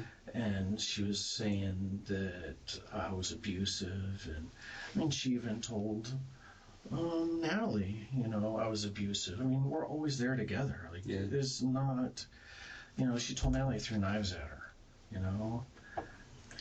I've never thrown a knife at anybody. And then he just threw his knife. Okay. I thought that I wouldn't use the knife on him to defend myself. Okay. And that was a judgment mistake that he made. But I've never witnessed that. I've never been around when that has ever happened. Despite these denials, Paul's own recordings reveal a far more turbulent reality hidden behind the closed door of the DeWise home. And I will always remember this day. I will always remember what you did to us. To you? Yeah. You destroyed her family. I destroyed her family? Yeah. You did. Who hit me? You! Who hit me? You started. That's easy to say, isn't it? That is easy to blame. That is easy. Easy. It's my fault being vulnerable because he hit me and I couldn't stand it and I couldn't handle it. Right. So I suffered for it. Right. I gotta be real though. This is it is triggering. It's not triggering to me, even though,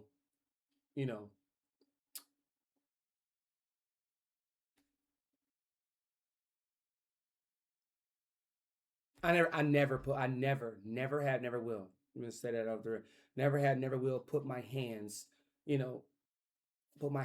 on a woman in any physical manner, besides bracing myself, but cause I don't play that. I do not fuck with that hitting shit. I don't play with that play fighting shit. I do not play that. I don't at all. So this is very triggering. I can feel, I can empathize, you know. Like I said, I've been through experiences like that, you know. The conversation is heated, and from things that, you know, I've done or I haven't said, or things that I've said, you know, the truth or a lie, and yelling happens. I don't yell. I'm not raising my voice. I'm not yelling, cursing, screaming. But yeah. Yo, I had somebody ask me yesterday actually, what is my red flag? Or no. She said, what is my red and green flags? I never got asked that before in real life. I never got asked that before. So I thought about it for a second, and I had to give her a little bit of a backstory before, you know what I'm saying? But I mentioned how avoidant I used to be. Like, you know, I was emotionally detached, and I liked that fact because it was just in my control. Like, I could just stop talking. I can ghost somebody. I could block somebody. I could just say fuck somebody and just not want to hear whatever else they got to say.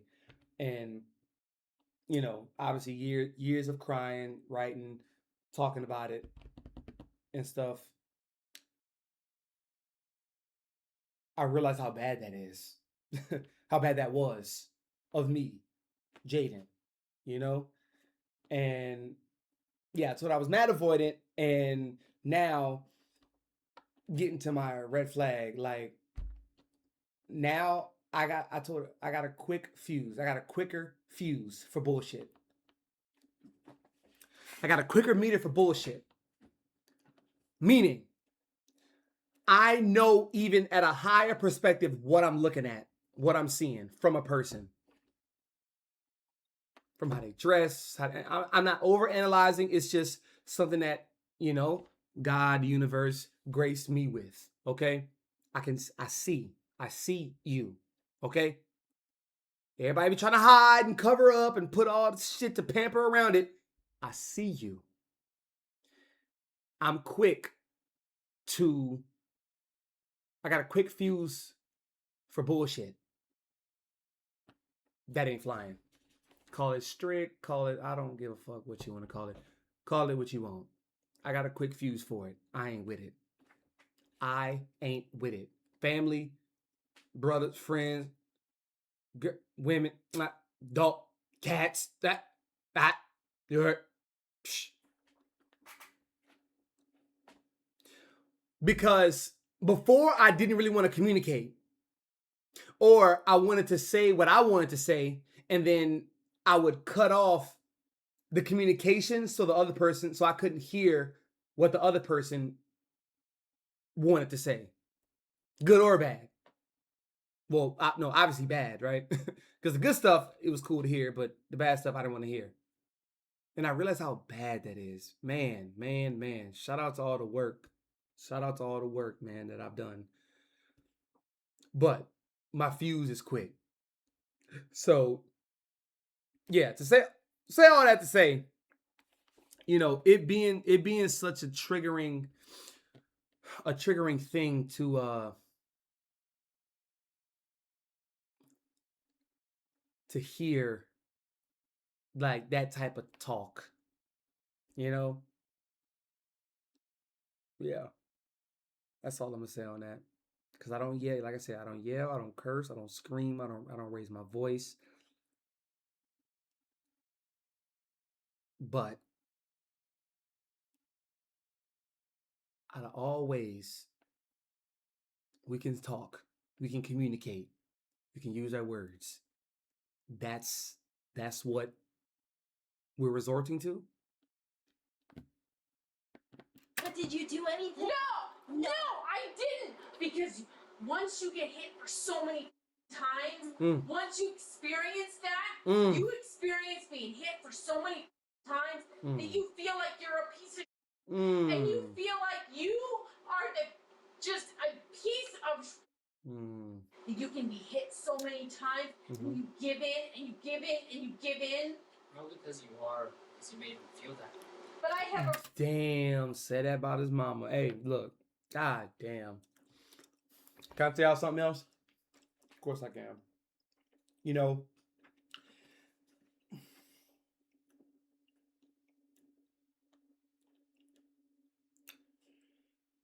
all right. Y'all know I'm open and honest and yeah, with y'all. Y'all know that. Okay?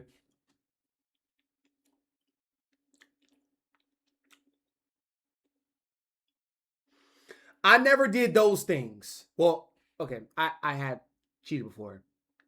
My cheating was for me to get out. I'm not walking around it, none of that. Okay, I said that before. I had cheated before. One time. But anything else, like the yelling, the hitting, the putting the hands on, the using money or using things to like validate or validate what I did for you and like how good of a man I am or how good of a man I was to you and like belittling, you know. I mean, I've gotten that before, but nah. What am I saying? Because I really spoke about this in a minute. It's like a uncharted territory that I haven't walked in a minute, but we're here. So I haven't done those things, and I won't. That's not who I am. That's not my stilo. Old JB, I used to say, because I didn't do those things, does that verify the other things that I'm actually doing? Or yeah, does that make the other things that I'm doing cool? Like okay? Meaning refraining from how I feel. I'm not going to tell you how I feel. So I stonewall. I shut up. I don't say nothing. I keep quiet. I ain't telling you nothing, but I'm telling somebody else something. You know? That's I ain't gonna say it's just as bad, but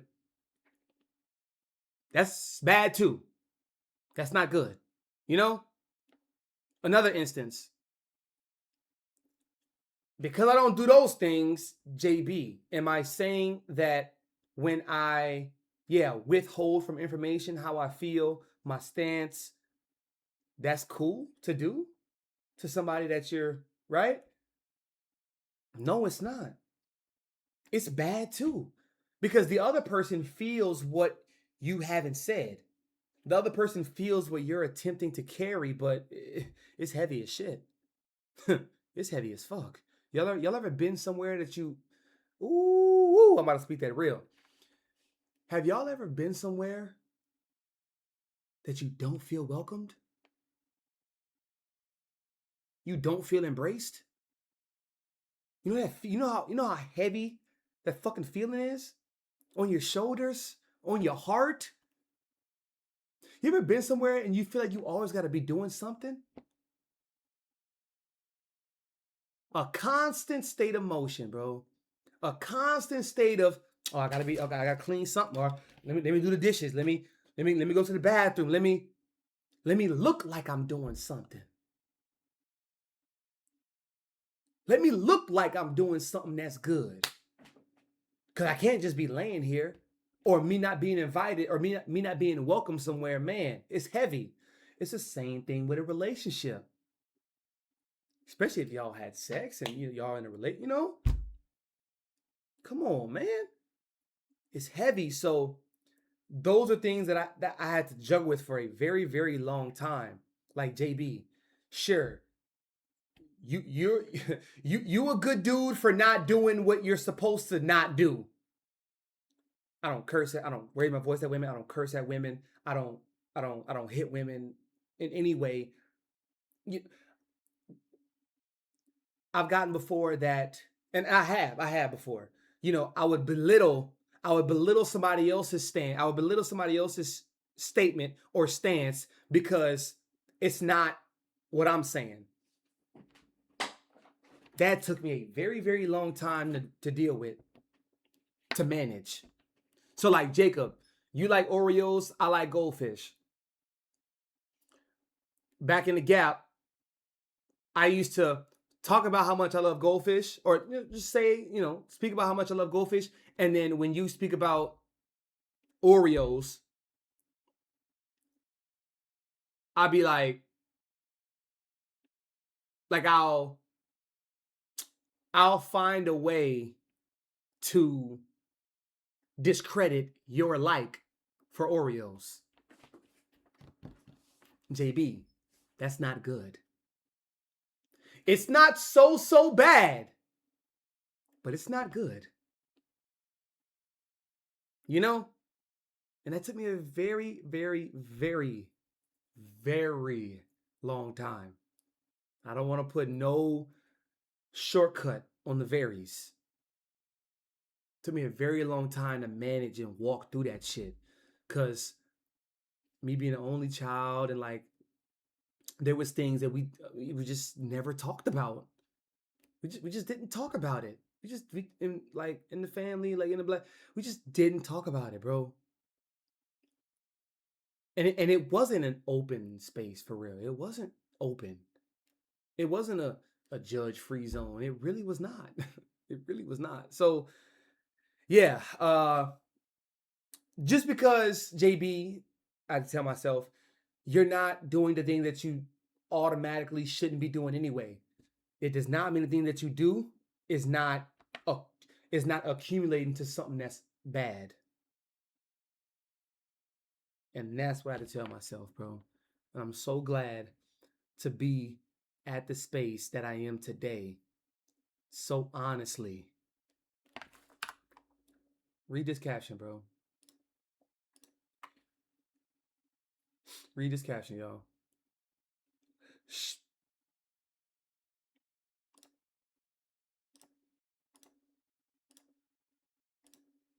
Yeah. Godly confidence different when you don't get it from compliments.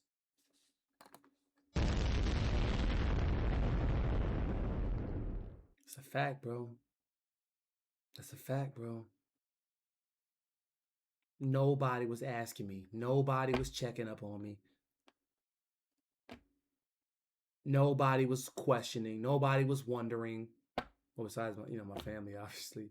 But, there was things that I had to walk through and manage on my own. You feel me, Asia?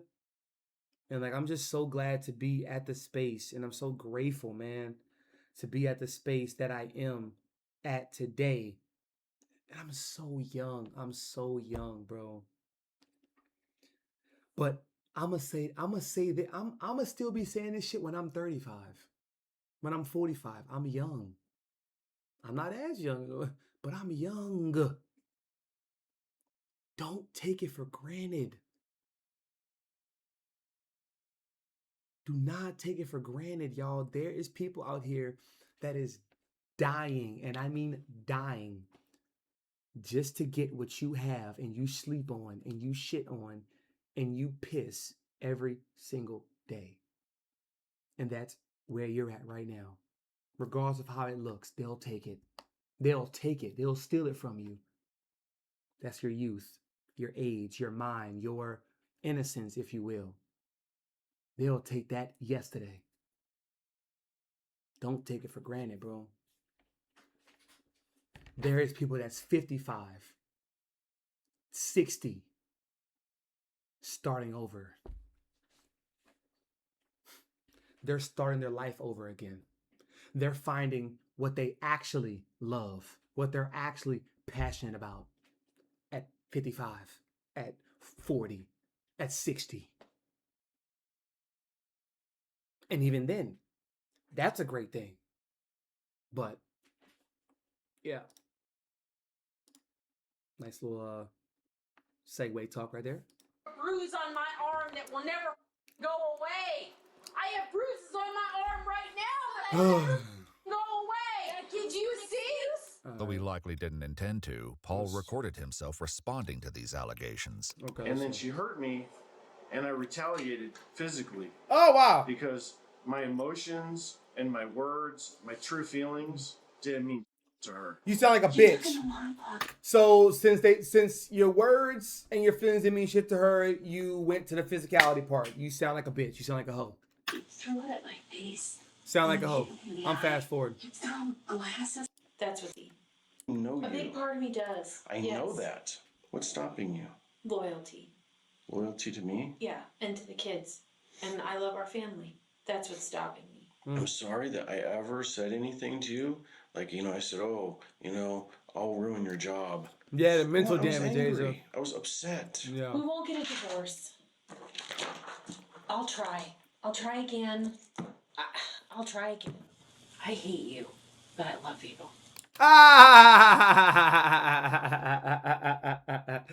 Okay. She's saying that, like, I'll try again. She's saying that to pacify him.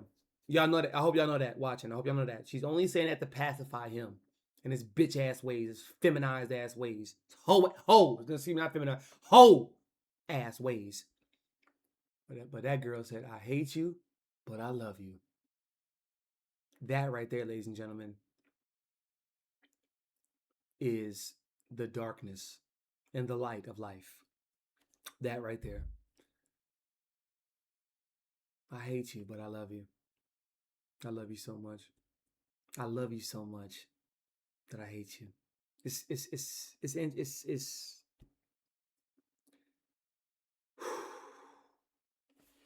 Perhaps it was this hope that Lauren would eventually try again, which kept the full magnitude of Paul's rage in check. That's all. It seemed like we were getting better. I mean, Bullshit. literally, she was excited about that Christmas. separation was kind of working. It seemed like it. I mean, she would tell me, she might come back, but not right now. She's not ready. Though Lauren would occasionally take baby Keeping to you at stay bay. overnight with her at Audie's, Yeah. she only returned to the house she once shared with Paul and the kids for brief visits over Christmas. It's an activity book. It has stickers and it comes with a pen and you can flip through the pages. That's wonderful. What a wonderful gift from that mommy. However, soon after Christmas, They look mad awkward, bro. White families be something. something changed, with it all coming to a head on their daughter's birthday on January 4th. Uh-oh, just Capricorn. 2 days before Lauren's death. She was upset at me because wow. I was like, why don't you just come back, And she's like, we're going to talk about it Sunday. And I'm like, is it bad news? I mean, why don't you just tell me now, She's like, I'm not coming back. Oh, shit. Look at that. She's Yep. like, not right now. Though Not he right doesn't now. admit it, Keeping his him at children bay. reveal that what Lauren actually said was far more unsettling for Paul. She's like, it's never good enough for you, okay? I'm never coming back. Stops. Just stopped right there. She's saying that I'll never come back and, I'm gonna have my new life and I'm gonna be successful and My dad was just like, okay. Will you please come back? She's like, no. And she left. but she's like I don't need anything from you. It seems that Lauren had made a plan, one that finally tipped Paul over the edge. Uh-oh, she got a morning ritual. She said, mind your own business, mind your own mind. Uh-oh, she started reading books. She probably in that gym a little bit. Invest time for yourself. Sitting still for 5 minutes. Okay, so now she meditating. Now, Asia, you see her, right? Asia, y'all see this, right? She's sitting down with herself, with her feelings. She ain't bottling out. She crying. She, you know what I'm saying? She expressing it, shit. She's journaling, writing expressive, read expansive. Stop trying to force things to happen. Ha ha. I ain't mad at you, girl. I ain't mad at you. She had finally said on Thursday, I'm done. I'm calling. So Woo! we were going to go see a divorce attorney together. I told her I would go with her this week. For Paul, it was more than a relationship ending, but an obsession turning deadly. Yet to detectives, Paul insists that he had come to terms with Lauren's plans to move on. Well, Shut up. Except the fact that we were splitting up. That's what happened. I started accepting it. I was like, okay, this is the way it is, Though the detectives know there is almost certainly more to the story, Paul has had enough. I feel like you guys are holding me hostage. You got my kids hostage, and I am stuck here because I don't know where my kids are, and you won't tell me, and I don't appreciate it. I wish you would not do that. I understand. He brainwashed the that. kids, basically. Like I Yes. said, you are not under arrest and you're free to go. Paul's informed that the investigators will be conducting a forensic search of his house and car. They and his finna get him children in a would couple not be hours. returned to him yet. Instead, they would stay in the temporary custody of Child and Family Services. And, and then he going to jail. So who going? I mean, all three of them. All three of them. There they go. Hopefully, they don't get split up. Hopefully, they do not get split up through the system of CPS, bro. You just said, I know you guys think my dad killed my mom. Like, it's What not, do you it's think? obvious. No, he didn't do it. I know he didn't do it. With his alibi being backed up by both Joe and Natalie, Paul was released and his phone returned to him. Following his interrogation, Paul texted Joe, writing, "We all really need to talk when you come home. Something bad happened and the police think I did it. I didn't do it." Joe replied, "What? That's crazy. You would never." At the University of Colorado Medical Center, Ashley was fighting for her life. Uh-oh. She had 2 gunshot wounds to her back, one Wow. a grazing wound and the other lodged in her chest cavity. Wow. She also had a wound to her right elbow. Along with her other injuries, Ashley had a gunshot wound to the back of her head, and the bullet lodged in her brain. She had also sustained a through-and-through perforating gunshot wound to her right shoulder, and it was believed that the bullet was lodged in her carotid. Oh my Surgeons gosh. surmised that if the bullet had not miraculously acted as a plug, Ashley would have died from exsanguination prior to Audie finding her. Oh my gosh. With so many devastating W. Audie. injuries, it was unclear if she would survive. Come on. Yeah, I mean, she's got a long recovery ahead of her at least. It wasn't long before investigators once again contacted Paul. Hello. Hey, Paul. How are you? Hanging in there? Doing the best I can. Yeah, hanging in there. So have you guys come up with anything besides me at this point, or am I still it? You can just come down. I just want to visit with you and. No, I'm saying, have you come up with any suspects besides me at this point, or am I still it? Well, we could talk about that when you come down. You know, my wife is gone. Mm-hmm. My kids are gone. Mm-hmm. My house is gone. My car is gone. I have no access to any resources. Because you about to be their property, stupid. I understand that. I don't. My wife wouldn't approve of any of that either. What the fuck? You know, so I want to talk to a lawyer. I'm not helping any of the investigation because I didn't do anything. And you're just investigating me. Following Paul's refusal, Joe was asked to come in for a second interview. This time he was joined by his biological mother. As it would turn out, Joe held the key to revealing the true extent of Paul's depravity.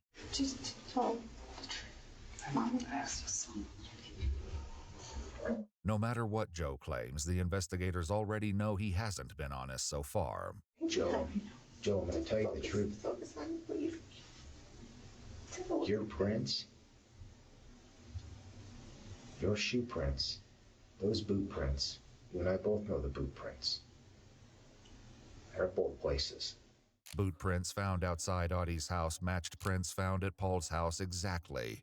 Investigators didn't find And the what boots boots they is were that? looking for, but Paul's habit of documenting everything had already given them photos of Joe wearing boots that matched both sets of prints. They also matched photos of Paul's boots to a second pair of prints at Audie's. I think you were involved. Oh my god. Wait, okay, whoa. Did they just say that it matched both? Wait, no. He helped, the son helped kill his step. They were looking for, but Paul's habit of documenting everything had Hold on. already given them photos of Joe wearing boots that Okay, Joe, which is the son, got boots. matched both sets of prints. Wait, it matched both. They also matched photos of Paul's boots to a second pair of prints at Audie. Yeah, so both, yeah, right. So both prints of, oh my God. So the, oh my gosh. Hold on, Asia, lock in. No, she is recovering. She's not to completely pronounced deceased yet. I think you were involved. Come on, son. Tell him. Help me understand why you were there. Under the mounting pressure, Joe finally cracks. How long have you been planning it? You don't think he was planning it? Think he just did it out of the blue? Why that night? Edward may have been an indication of what was to come. Paul's Netflix showed that on the evening of January 6th, 4 episodes of the show Murderous Affairs. Oh had been my watched. lord, this nigga's Though an this may not have idiot. helped his mental state, it seems messages exchanged between Paul and Lauren were the final tipping point. Paul texted Lauren asking, "Are we still meeting tomorrow?" And she replied, "What for?" Paul wrote back, "Do you still want to go to church with us tomorrow? Let me know whenever. I love you more than words can express. I love you so much and will do anything to help you." Was he extra hurt that night? Just in his chair, silent and usual. After a few more messages from Paul, Lauren finally replied at 10:58 p.m. "No thank you. I would not like to go." This message may have been the final straw for Paul, and the catalyst which brought him to the conclusion of his murderous downward spiral. It says he's trying to come with me now. I said, "Where are we going?" He said, "Don't need it." I said, "Where are we going?" He said, "Get in the car." Why? I said, "Get in the car." Joe says Paul told him to leave his phone at home and that he Of got a course. bad feeling when he realized they were approaching Audie's house. According to Lauren's friends, she had shared her fear that Paul may one day crack. He told her that if she did ever leave him, he will kill her. And that was one of the things she confided to me, that she was really scared for her life, that if she did leave, he was going to kill her. He threatened her constantly when they were married. He has held a gun to her. He has threatened to kill her. He has said, "I know why men kill their wives." In a twist Paul likely never saw coming, while recording his conversations with Lauren, he'd accidentally captured the evidence of some of these threats himself. Bro, stop zooming this nigga face. Lying piece.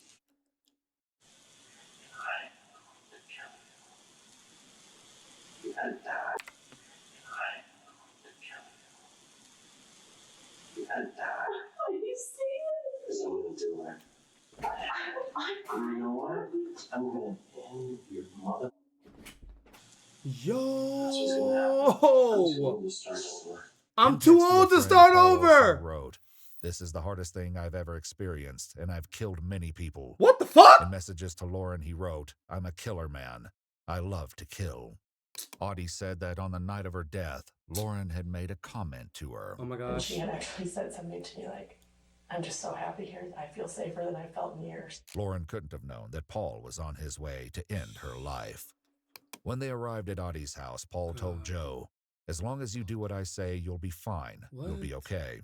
Paul 'Cause he put was on a gonna kill- mask and gloves he and was gonna gave kill Joe him a too. mask and gloves to wear. And like frame it. He said, "Follow me." Oh. Okay. I said no. You said no? I said no. And he said, "Now, do it now." You said do it now? And I knew I had to. You knew you had to go. Okay. So you're walking up to the house. And then what? Is he carrying anything? What's he carrying? That gun. He's carrying, I don't know what, it's like this. He's carrying a pistol? Yeah. No, it's so completely unstable. Yeah, I'm dangerous. I'm not dangerous. Anybody around you, just because they're around you, I'll kill them too. Paul made Joe walk in front of him as they went through the backyard. He then kicked in the back door, pushed Joe inside, and Oh my began searching gosh, rooms. bro. Audie later reported that she'd found her bedroom This- door open after leaving it closed, indicating that whoever had been in the home was looking for her. What do you know about Audrey? I know that I don't like her. Yeah. I know that she's a bad influence. No, you did the right thing. Me. He's already been home last night. Yeah. Joe tells the detective that he waited downstairs while Paul went up to the bedrooms. Oh my gosh, bro. Yes. What'd you hear? Ah! Joe heard her gasp, and then Paul shot her multiple times. I just need you to love me. I need love. Oh my goodness, bro. I need you to love me. I need you to touch me. Oh, I need you to put your hand on me. Yo! It's gonna be okay. You're fucking nasty, stupid. Yo. I need. Don't you understand? I want to be married forever. Yeah, but you want to kill me too. Because you hurt me so What bad. the and I love you fuck, so much. man? What the hell is wrong with you? Yeah, what the hell? Just go. Get in the car. An autopsy determined that Lauren had 4 bullet wounds, 1 in the head, 1 in the shoulder, which then penetrated her right cheek, Bro. and 2 in the chest. Police noted there was gunpowder Bro. surrounding the wound to her right temple. I was gonna try to stop him. I couldn't. Yeah, I mean, you're 50. Stop him. Oh my goodness, bro. I was afraid. I'm so bad. You're afraid for your dad? My sister. Your sisters? Following the shooting, Paul then drove to the town pump and bought beer. This means that... Bro, that's gonna... Yeah, trying to put him at a place for the alibi. Bro, this gonna haunt this little kid Joe for the rest of his life. Oh my goodness. What a story, bro. that the image of him in the store captures the exact moments after he killed Lauren and shot Ashley. Paul then texted Lauren at 1:02 a.m. writing, "Please give us another chance." And again at 2:52 a.m., "Please, please, please come home. I miss you and love you so much." All of these messages were sent after he killed her. Once they were home, Paul ordered Joe to give him his boots, put all his clothing in the washing machine, and to take a shower. He then left, taking Joe's boots with him. When he returned, Paul told Joe not to incriminate him because you don't want to find out the consequences of that. It was determined that though Paul had forced Joe to join him, he was not involved in any way. Yes. He was not. You would have died. Yeah, you would have died. If I turned against Look at that. 15, bro. See? This is shit. This is the fucking shit that I be talking about, man. This is why I use my voice for the way that I fucking do it, bro. For the way that God ordained me to use my goddamn voice, bro. For shit like this. Energy never lies, bro. It doesn't go anywhere, bro. This kid, bro, this little kid knew. I mean, yeah, he said it, but it's the feeling. It's not just the words. People can say shit all the time. It don't hold no weight. But bro, it's the word. It's the feeling. It's the emotion. It's the energy with what someone is carrying. He couldn't. He really could not turn against him. Then his own dad used his son's shoes to go back to the house, so it could be like he was the one who did it. Lil Joe was the one to do it. Kill his stepmom. This gonna haunt Joe for the rest of his life. He completely confided in you. If you turned against him, that was it. As for the story Joe and Natalie had told detectives earlier, Paul had instructed both of his children on what to say. I know you talked to her because she's saying the same thing. On the night of January 6th, Paul woke Natalie up and told her that he had killed Lauren and Oh my needed her cooperation. God. Natalie later testified to an unhealthy relationship with Paul because he had complete control over her decisions and her opinions and had instilled fear into her. Yep. On January 11th, 2018, 5 days Five after days Lauren later. and Ashley were shot, Paul DeWise was arrested. 5 days, too long. On charge of deliberate homicide for $1 million. Miraculously, Ashley survived, though she suffered a Ashley. stroke and is still dealing with the physical aftermath of her injuries. Yeah. She has had to learn to live with only the use of her right arm, as she can no longer use her left. Wow. Paul has maintained his innocence, saying he was falsely accused. He eventually pled not guilty to 2 counts of deliberate homicide. Natalie and Joe returned to live with their mom, while their 4-year-old sister lives with Lauren's mom. Following his arrest, Natalie received a jail call from Paul. According to official documents, he asked her to convince Joe to turn himself in and confess to shooting Lauren and Ashley because Joe, quote, would only be in jail for a little while, and then he would get back out and life would be normal. Despite this last attempt to get away with murder, Paul DeWise was found guilty of the deliberate homicide of Lauren DeWise and guilty of the attempt to commit the deliberate homicide of Ashley Van Hamer. So yeah, she's deceased. For both She counts passed. 1 and 2, he was sentenced to 100 years each. Yay! For both counts, Paul received an additional 10 years for the use of a firearm or dangerous weapon. resulting in a total sentence of 220 years in a Montana state prison. That's what I'm talking about. That's what I'm talking about. Uh-huh. Get that nigga a bench press PR. Ha ha. Yeah. Oh my gosh. Yo. This might have been one of the nuttiest videos we watched. This is up there. A 2-hour reaction. Yeah. This one is up there, yo. This one is definitely up there, man. Thank y'all for watching, bro.